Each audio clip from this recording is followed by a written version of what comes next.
Mintalah maka kamu akan diberi, carilah maka kamu akan mendapat, ketoklah maka pintu akan dibukakan bagimu. Bacaan-bacaan hari ini mengajak kita semua untuk menaruh perhatian pada salah satu daya jiwa kita sebagai manusia, yaitu kehendak. Dan inilah yang hanya dimiliki oleh manusia, kehendak. Kehendak yang baik, kehendak yang kuat, kehendak yang gigih. Dan daya kehendak inilah yang bisa dilatih. Bisa dilatih. Dan salah satu orang kudus yang memberikan jalan bagaimana melatih, mendidik, menempa daya kehendak adalah yang akan kita rayakan nanti pada akhir bulan Juli ini, yaitu Santo Ignatius Loyola. Daya kehendak yang dilatih, maka ya memiliki latihan rohani. Sebagai badan kita juga dilatih, fisik kita dilatih. Maka kehendak itu bisa dilatih. Bisa dilatih.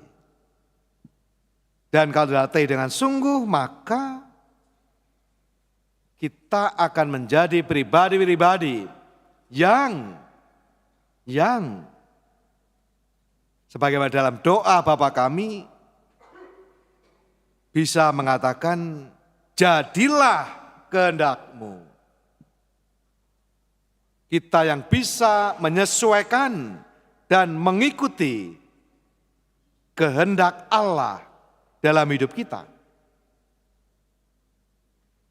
Sehingga kita tidak hanya menjadi pribadi-pribadi yang sering kita dengar sekarang ini, passion. Tidak cukup kalau ikut Yesus. Tidak cukup passion.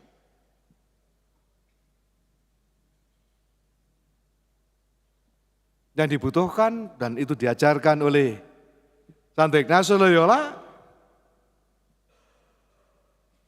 adalah compassion dan mission. Nah itu baru murid Yesus. Kalau caranya passion, ya kalau cocok dengan kehendak Tuhan. Belum tentu.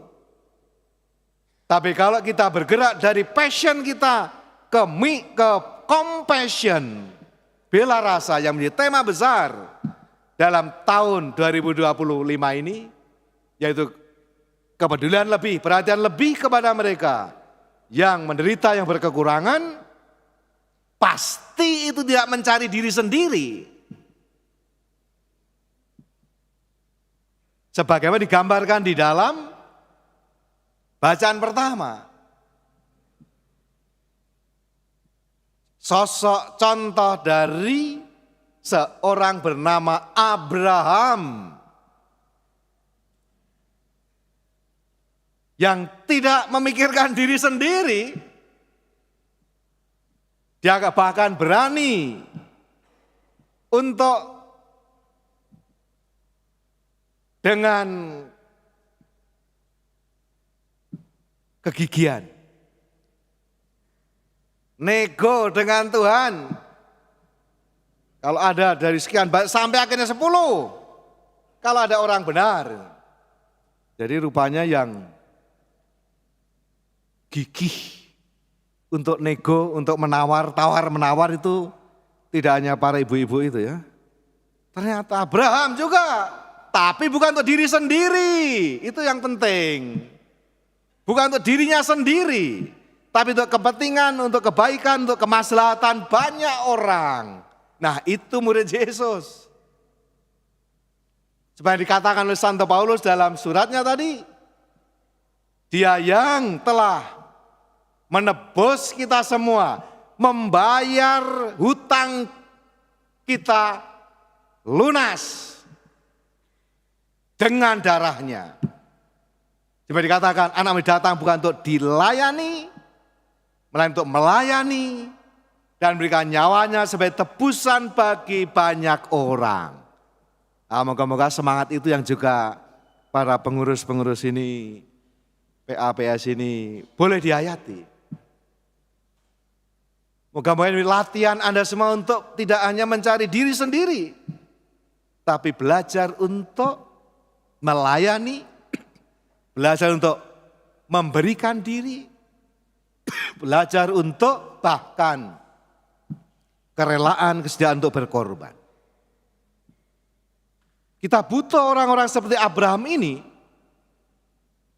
sebagaimana dikatakan oleh seorang pejuang hak asasi manusia berkulit hitam, Martin Luther King Jr. Dia punya catatan yang menarik.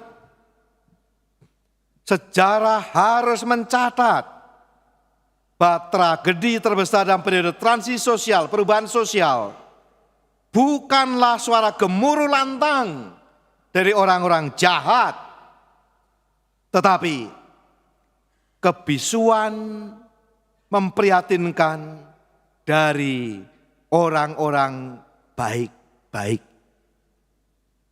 Artinya, dunia ini jadi lebih buruk, jadi memprihatinkan, jadi membahayakan. Bahkan sekarang ini mulai perang ya, tiba-tiba aja Kamboja sama Thailand tiba-tiba, wah nggak kebayang itu, tapi terjadi. Meletup di mana-mana. Bahwa dunia menjadi lebih buruk bukan karena semakin banyak orang jahat.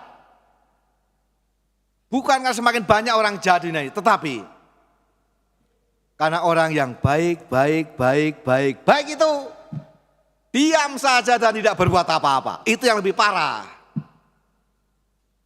Itu kata lainnya begitu dirumuskan. Jadi yang membuat dia parah adalah karena begitu banyak orang baik-baik, berpunya kehendak baik, tapi diam saja, tidak berbuat apa-apa. Itu yang memperparah situasi dunia ini. Maka kita butuh orang-orang seperti Abraham ini, yang tidak hanya passion tapi punya compassion, supaya Sodom Gomora tidak hancur, tidak dihukum, tapi diselamatkan. Nah, hati seorang murid Yesus adalah seperti itu. Yang memiliki compassion dan lalu menjalankan misi Yesus. Dan lebih lanjut Martin Luther King Jr. dia mengatakan, hampir selalu, hanya segelintir orang, gak banyak, segelintir orang yang peduli dan kreatif, peduli, compassion, dan kreatif yang telah mengubah dunia ini jadi lebih baik. Jadi yang mengubah dikit itu bukan masa, bukan. Segelintir orang yang punya hati, yang peduli, yang kreatif, dan lalu tergerak untuk bertindak. Nah itulah yang membuat perbedaan. Maka sekali lagi yang dibutuhkan adalah orang-orang yang punya compassion, punya kepedulian, punya kreativitas. Ini penting. Dan saya kira moga-moga Anda semua, khususnya para calon pengurus yang baru ini, memiliki itu. Moga-moga pelayanan sederhana Anda itu membantu mengasah supaya kita tidak mati rasa, tapi punya bela rasa. Ya, bukan mati rasa, tapi bela rasa.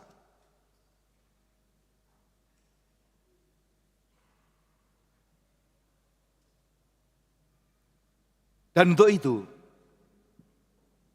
kita diajak untuk menaruh harapan kepercayaan kita kepada Allah semata.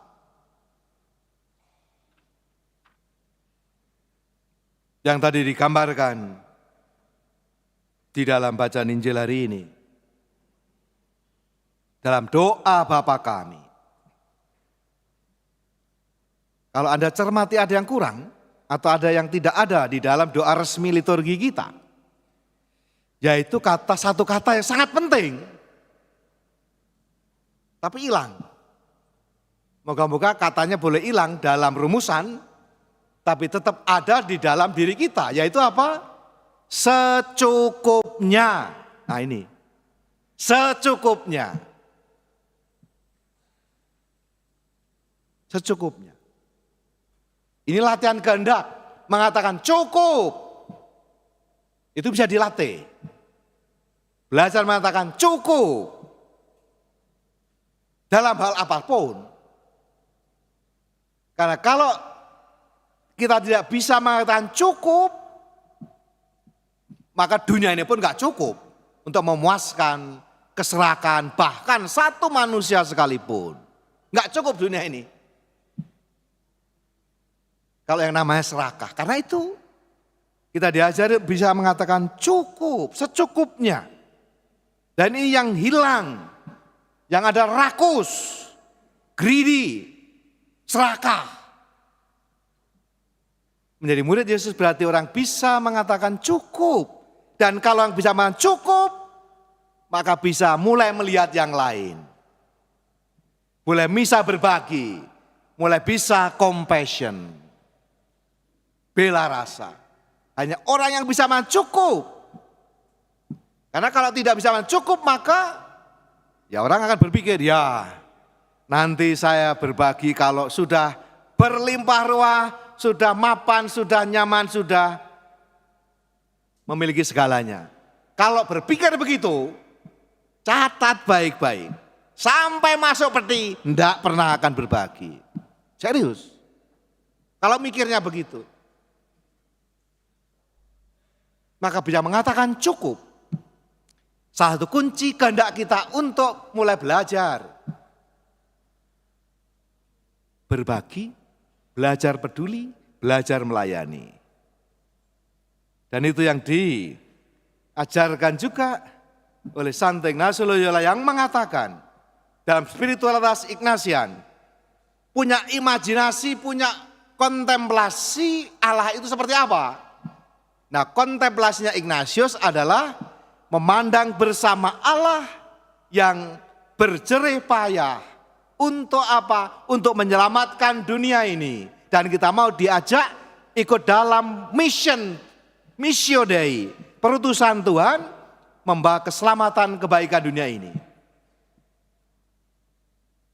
Jadi kalau ikut Tuhan dalam cara pandang Ignatian adalah ikut berjerih payah, mau repot, mau peduli. Semangat itu maka dikatakan sesuai dengan kata Yesus, carilah, mintalah, ketoklah. Jadi bukan orang yang malas-malasan ikut Yesus itu.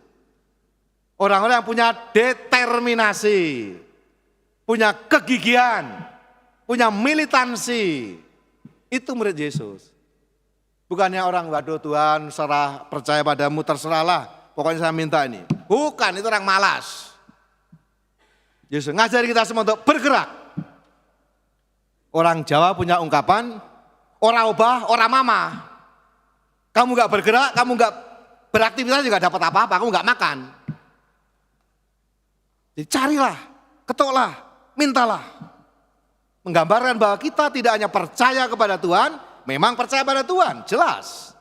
Tapi kita juga ikut serta bekerja keras, ikut serta berjerih payah, sehingga itu terjadi. Dan seringkali, ya, dalam pengalaman hidup kita, apa yang kita minta tidak selalu dikabulkan Tuhan. Maka kalau Anda barangkali sekarang ini, mungkin minta sesuatu dari Tuhan tetapi belum dikabulkan. Ingatlah akan ungkapan ini. Tuhan selalu memberikan apa yang kita butuhkan. Namun tidak selalu sesuai dengan apa yang kita inginkan. Maka beberapa perenungan ini barangkali jawabannya moga-moga cocok. Yang pertama, mungkin Tuhan punya waktunya sendiri. Seperti ungkapan, Tuhan menjadikan sesuatu indah pada waktunya. Lah, Tuhan punya waktu sendiri. Kita pengennya cepat-cepat, sesuai yang kita mau. Tuhan punya waktunya sendiri. Yang kedua, mungkin Tuhan melihat bahwa kita belum siap menerima itu. Karena kalau siap menerima, bisa jadi lupa Tuhan. Bisa jadi. Minta jabatan misalnya ya. Ya kalau diberi jabatan beneran, jangan-jangan malah dia kacau hidupnya. Lupa Tuhan, lupa tetangga, lupa teman. Bisa. Anda ini belum siap menerima itu. Yang ketiga, kita diajak untuk bersikap lepas bebas. Memiliki kemerdekaan batin. Tidak condong ini dan itu. Ya, contoh pengalaman menarik ya. Ada suatu pasangan yang setelah tahun ke-11, pasangan suami istri, ingin punya keturunan, punya anak. Ketika tahun ke-10, mereka bilang, ya Tuhan, sudah Tuhan, terserah. Kalau engkau memberikan anak keturunan, terpujilah namamu. Kalaupun tidak, dimuliakanlah namamu, jadilah kehendakmu. Justru ketika orang ini, Pak Sutri ini sharing beneran. Lepas bebas, Tuhan kasih. Tidak melekat pada keinginan itu. Yang penting jadilah kehendak. Yang keempat berarti kadangkala kita diminta untuk bertekun, penuh pengharapan. Tidak cepat putus asa. Dan mungkin yang kelima ini, justru Tuhan mau memberikan kepada Anda arah yang lain. Bukan yang Anda minta, arah yang lain. Seperti contohnya apa? Ignatius Loyola. Pengen jadi seorang yang mengabdi Tuhan sebagai prajurit dengan gagah berani, mencari kemuliaan, kesenangan duniawi. Akhirnya dengan kena kakinya oleh meriam itu, bubar cita-citanya, ambyar. Tapi lihatlah, Tuhan tunjukkan arah yang lain. Dari mencari kemuliaan diri sendiri dan duniawi menjadi kemuliaan Tuhan semata. Ad maiorem Dei gloriam. Bisa jadi Anda diajak untuk ke arah yang lain. Yang tidak pernah Anda pikirkan. Itulah kalau kita membuka diri, Anda sudah berapa kali berdoa Bapa kami. Jadilah kehendak. Maka lagi ada doa umat. Doa umat, kita biasanya kami mau jawabannya apa? Kabulkanlah doa kami, Tuhan dengarkanlah kami. Nah, doa yang benar adalah akhirnya kita mendengarkan Tuhan. Bukan kita minta Tuhan dengarkan apa yang kita mau, tapi kita mendengarkan Tuhan. Melaksanakan kehendaknya. Nah, semoga kita semua boleh bertekun dalam jalan perjalanan kita ini. Memiliki kehendak yang kuat. Ya, tidak hanya passion, tapi memiliki compassion. Memiliki bela rasa. Dan untuk mewujudkan perutusan kita bersama.